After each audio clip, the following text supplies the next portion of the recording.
I don't know. I'm sorry. I'm just not ready for full-time relationship. Welcome back to another exciting video. We're going to check out this bitchin' 1980s maple poplar shell with the modern style bow tie lugs. In these pictures here, you can see what a mess this drum was when I got it.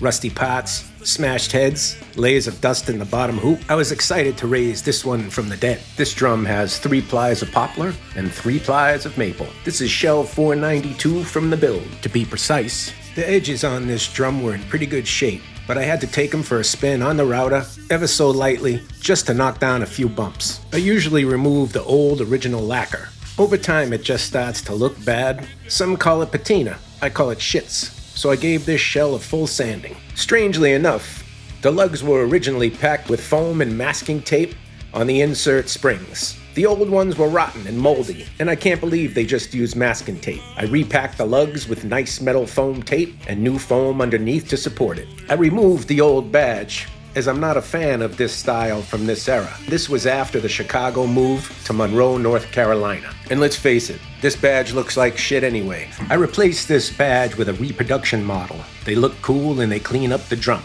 I personally love the blue and olive badge. I do keep the old one and I mount it on the inside for proof of origin. It was almost impossible to get the hardware on this thing completely clean. But, you know, it's an old drum. The original butt plate cleaned up nice. I did replace some of the screws as they were pretty rusted and stripped out. The old P85 throw-off was broken, as was common back in the day, so I had to replace it with this new model.